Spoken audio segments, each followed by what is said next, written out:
दोस्तों, मैं सतवीर सिंह अपने YouTube के भारत लिंक ग्लोबल चैनल पर आपका स्वागत करता हूँ। दोस्तों, सत्ता की जो हनक होती है, सत्ता की जो चाहत होती है ना, उसको उसकी क्या इम्पोर्टेंस है, सत्ता की कुर्सी की क्या इम्पोर्टेंस है, उसको वही आदमी महसूस कर सकता है जो एक बार उसे सत्ता का स्वाद चख लेता है। अब पहले इसी सत्ता को यानी कुर्सी को पाने के लिए देश की आज़ादी से पहले जब राजशाही थी तो राजा हुआ करते, खासकर मुगलों का तो इतिहास ही भरा पड़ा है कि वो कुर्सी हासिल करने के लिए, सिंहासन हासिल करने के लिए अपने पिताओं को मार दिया करते, भाइयों को मार दिया करते, अपने बच्चों को मार दिया करते।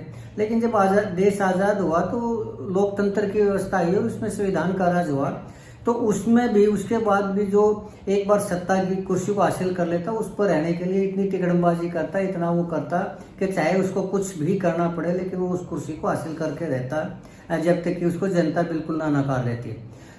यही हाल है दोस्तों हरियाणा में हुआ है। हरियाणा के अंदर इस कुर्सी की चाहत का और तिकड़मबाजी का सबसे बड़ा उदाहरण है ओम प्रकाश चौटाला जी। ओम प्रकाश चौटाला जी ने 5 बार मुख्यमंत्री बने, 5 में से 4 बार वो तिकड़मबाजी से बने। उन्होंने कुर्सी हासिल की, फिर उनको हटाया गया, फिर उन्होंने किसी और को बैठाया, फिर उसको हटा के फिर मुख्यमंत्री बने, फिर उनको हटाया गया, फिर किसी और को मुख्यमंत्री बनाकर कुछ दिन के लिए वो फिर मुख्यमंत्री बने, फिर उनको हटाया गया। यानी उन्होंने 1999 तक 4 बार तिकड़मबाजी से सत्ता प्राप्त की, मुख्यमंत्री की कुर्सी हासिल की। क्योंकि मुख्यमंत्री की कुर्सी है दोस्तों, वो स्टेट में सबसे महत्वपूर्ण होती है और एक तरह से राजा की तरह होता है। स्टेट में मुख्यमंत्री राजा की तरह होता है और देश के अंदर प्रधानमंत्री राजा की तरह होता है। उसको इतना ही मान सम्मान मिलता है और उतना ही उसका जलवा होता है। तो हरियाणा की हम बात करें तो हरियाणा में ओम प्रकाश चौटाला जी के बाद अगर हम वर्तमान समय की बात करें तो वर्तमान समय में जब बीजेपी की सत्ता आई 2014 में, तो उस टाइम मनोहर लाल खट्टर जी, उससे पहले उन्होंने कभी पंचायत का भी चुनाव नहीं लड़ा था, मेंबर का भी चुनाव नहीं लड़ा था, लेकिन उन्होंने विधायक का भी चुनाव लड़ा और वो मुख्यमंत्री भी बने। तो चुनाव लड़ने से लेकर मुख्यमंत्री बनने तक और मुख्यमंत्री बनने से लेकर केंद्रीय मंत्री बनने तक उनकी एकमात्र जो योग्यता रही है वो ये है कि वो मोदी जी के दोस्त हैं। इसके अलावा उनके अंदर कोई भी योग्यता नहीं है इलेक्शन जीतने की। खैर दोस्तों, बात कर रहे थे मुख्यमंत्री की। तो जब 2014 में मुख्यमंत्री बने मनोहर लाल खट्टर जी, तो उन्होंने उसको जनता का या जननायक या इस तरह का बनने का कोई उन्होंने वो नहीं था कि उनको पता है कि वो मुख्यमंत्री हैं तो मोदी जी के कारण है, तो इसलिए उन्होंने जनता के लिए कोई विशेष किया नहीं। उल्टा उन्होंने जाट वर्सेस नॉन जाट की राजनीति की और 2019 तक उनके खिलाफ एंटी इनकमेंसी हुई। हालांकि 2014 में वो 47 सीट लेकर भाजपा पहली बार अपने आप में पूर्ण बहुमत के साथ सत्ता में आई थी। 1 सीट शिरोमणि अकाली दल की थी, तो 48 सीटों के साथ उन्होंने वो बहुमत हासिल किया और उन्होंने 5 साल तक वो किया। लेकिन 2019 के चुनाव में दोस्तों मनोहर लाल खट्टर जी के खिलाफ थी एंटी इनकमेंसी और उनको आई 40 सीटें मिली उनको। लेकिन जेजेपी की जो सत्ता प्राप्ति की वो चाहत थी, उसके कारण उन्होंने उनके साथ समझौता कर लिया और उन्होंने अगले 5 साल तक और सरकार चलाई। लेकिन इन 5 सालों में भी मनोहर लाल खट्टर जी ने कभी जनता के लिए कुछ विशेष वो करने का प्रयास ही नहीं किया।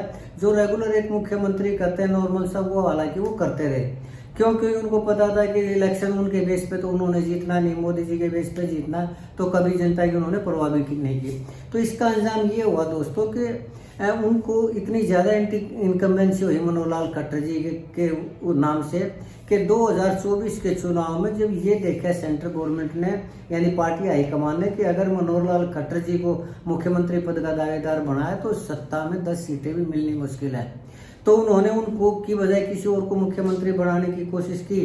तो मनोहर लाल खट्टर जी ने पहले तो कोई भी सीट ऐसी कैसी थी वो छोड़ सकता है, लेकिन फिर भी मोदी जी के समझाने से, अमित शाह जी के समझाने से उन्होंने इस चीज़ को स्वीकार तो कर लिया, लेकिन अपने यशमैन नायब सिंह सैनी जी को मुख्यमंत्री बना दिया। क्यों? क्योंकि नायब सिंह सैनी जी का भी किसी तरह का कोई जन आधार नहीं है और वो भी जैसे मनोहर लाल खट्टर जी सीएम बने थे ऐसे मनोहर लाल खट्टर जी ने उनको बना दिया।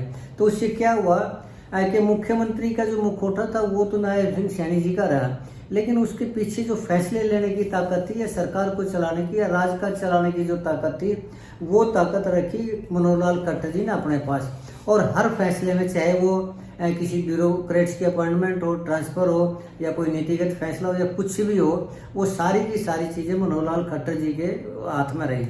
तो और ये दोस्तों, लेकिन अब जो परिस्थिति है ना, अब उन परिस्थितियों से ऐसा लग रहा है कि अब शायद मनोहर लाल खट्टर जी ये सोच रहे हैं कि अब इनडायरेक्ट पॉलिटिक्स करने से, सत्ता की चाबी अपने हाथ में रखने से क्यों न मुख्य कुर्सी को ही हासिल किया जाए। वो इनके पिछले उनके कार्यकलापों से जो अभी लग रहा था उससे साबित भी होता है। और विशेष रूप से अब ये जो एडीजी पूर्ण कुमार जी की सुसाइड केस हुआ, संदीप लाठर जी का सुसाइड केस हुआ, तो इसमें तो कल ये दिखाई दिया कि मुख्यमंत्री के उसके लिए जो प्रयास कर रहे हैं वो मनोहर लाल खट्टर जी कर रहे हैं। और वो कैसे सिद्ध हुआ?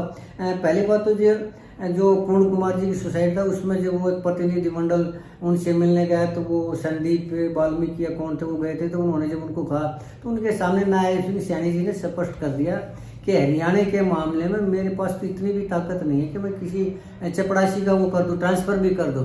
यानी कहने का तात्पर्य ये था कि उन्होंने सीधा ये कह दिया कि जो कुछ भी है मनोहर लाल खट्टर जी ही हैं। और ये बात इससे भी सिद्ध होती है, एक चीज और से भी सिद्ध होती है ये कि अब जो है वो फ्रंट में आके गेम खेलना चाह रहे हैं मनोहर लाल खट्टर जी। और वो दूसरी बात से कैसे सिद्ध होता है कि जब ये रोहतक के एसआई संदीप लाठर जी ने सुसाइड किया तो इस सुसाइड में जब उनके घर पर गए तो मनोहर लाल खट्टर जी गए।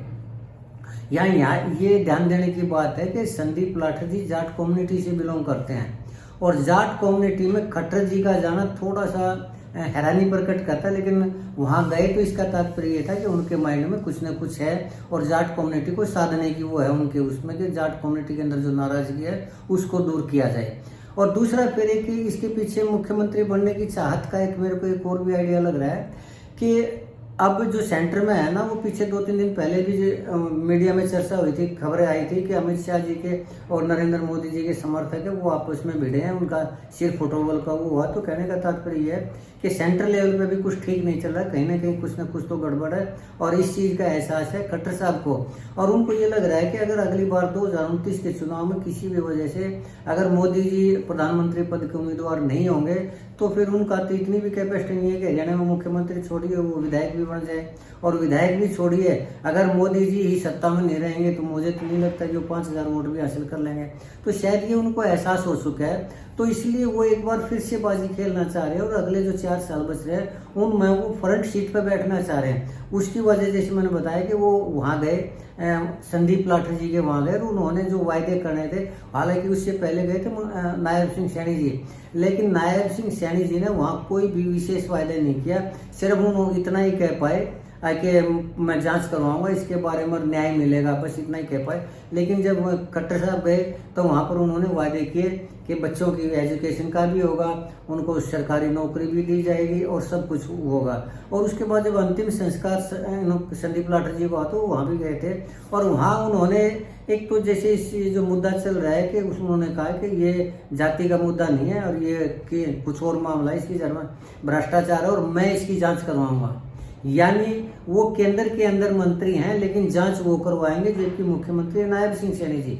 दूसरा फिर उन्होंने ये कहा वहीं पर आके इनकी जो मिसेज है संतोष, उनको सरकारी नौकरी दूंगा, सरकारी नौकरी दी जाएगी, जबकि सरकारी नौकरी देने का जो मामला होता है वो कानूनी रूप से मुख्यमंत्री का होता है। और अगर विशेष परिस्थितियों में किसी को अपॉइंटमेंट करनी हो तो मुख्यमंत्री कैबिनेट की बैठक बुलाता है और उसमें मंजूरी ली जाती है और उसके अंदर केंद्रीय मंत्री का या एमपी का कोई भी रोल नहीं होता। यानी संवैधानिक रूप से मनोहर लाल खट्टर जी का उसमें कोई भी रोल नहीं है, जो कुछ भी रोल है वो नायब सिंह सैनी जी का है। लेकिन उन्होंने ये सारी चीज अपने ऊपर ली कि मैं जॉब दिलवाऊंगा, तो इसका तात्पर्य ये है कि उनके माइंड में कुछ ना कुछ तो है ही। और वो फ्रंट सीट पे जो बाकी टाइम बचा हुआ है वो ये चाहते हैं कि नायब सिंह सैनी जी को हटा के ना वो खुद मुख्यमंत्री बने और कम से कम आगे जो भी परिस्थिति रहती है, कुछ भी परिस्थिति, मान लीजिए मोदी जी नहीं रहते अगले उसमें या फिर एंटी इनकम्बेंसी सेंटर के खिलाफ, जैसे पिछली बार सीट कुछ थी, आपकी बार 63 सीटें बीजेपी हार गई थी और आने वाले टाइम में एंटी इनकम्बेंसी रही तो हो सकता है और भी मामला बढ़े। तो उसमें उन्हें लग रहा है कि अगर ये 4 साल मिल रहे हैं कम से कम तब तक तो मुख्यमंत्री की जाए। तो ये उनके दोस्तों क्रियाकलापों से लग रहा है, उनके बयानों से लग रहा है। और वर्तमान में जो वो कार्य करने लग रहे हैं, जिस तरह जाट कम्युनिटी को साधने की कोशिश करने लग रहे हैं, इससे ये जरूर लग रहा है कि जरूर उनके माइंड में कोई ना कोई खिचड़ी पक रही है। और वो खिचड़ी और क्या हो सकती है, वो सिर्फ और सिर्फ एक चीज़ हो सकती है कि वो मुख्यमंत्री की कुर्सी के ऊपर बैठे और नायब सिंह सैनी जी है उनको वो रिटायर करे या दूसरी जिम्मेदारी दे। ये ऐसा लग रहा है उनके बयानों से दोस्तों, और उनके बयानों के आधार पर ही मैं ये चीज़ कह रहा हूँ। हो सकता है उनके माइंड में कुछ और हो, लेकिन ये मेरा अपना विश्लेषण है कि मुझे ऐसा लग रहा है आने वाले टाइम में नायब सिंह सैनी जी की जगह हो सकता है कि ये खबर मिले, जल्दी खबर मिले कि मनोहर लाल खट्टर जी जो है वो हरियाणा के मुख्यमंत्री हैं। हालांकि वो केंद्रीय मंत्री उनको छोड़ना पड़ेगा, संसद की वो सीट छोड़नी पड़ेगी उसके लिए। क्यों? क्योंकि मुख्यमंत्री बनने के लिए विधायक की जरूरत होती है, एमएलए की इलेक्शन की जरूरत होती है, और वो 6 महीने के अंदर उसको अगर वो मुख्यमंत्री बनने के लिए उस सीट को छोड़ भी देंगे, केंद्रीय मंत्री को पद को छोड़ भी देंगे, तो मुझे नहीं कोई बड़ी बात है। अब उनके कार्यों से और उनके भाषणों से और उनके उससे तो ऐसा ही लगता है दोस्तों। बाकी क्या होता है आने वाले टाइम में ये तो मनोहर लाल जी जाने, नायब सिंह सैनी जी जाने, या फिर बीजेपी जाने, या नरेंद्र मोदी जी जाने दोस्तों। तो आज के लिए इतना ही। मुझे उम्मीद है कि आपको मेरा ये विश्लेषण पसंद आया होगा। अगर आपको लगता है कि मेरा ये विश्लेषण ठीक है तो मैं आपसे गुजारिश करना चाहूँगा कि आप मेरे इस वीडियो को लाइक करें, शेयर करें, कमेंट करें और वीडियो को हाइप जरूर करें दोस्तों। और अगर आपको लगता है कि मेरा विश्लेषण गलत है तो भी मैं चाहूँगा कि आप कमेंट करें, ताकि मैं अपने आप को करेक्ट कर सकूँ और मैं दूसरी तरह की अपनी विचारधारा को कर सकूँ। आपने मेरा वीडियो देखे इसके लिए आपका बहुत बहुत धन्यवाद। चलते चलते एक निवेदन करना चाहूँगा कि आप मेरे इस चैनल को सब्सक्राइब जरूर करें दोस्तों, ताकि मैं इसी तरह की वीडियोस आपके सामने लाता रहूँ। आपने वीडियो देखा, अपना टाइम लगाया, उसके लिए एक बार फिर से आपका दिल से धन्यवाद।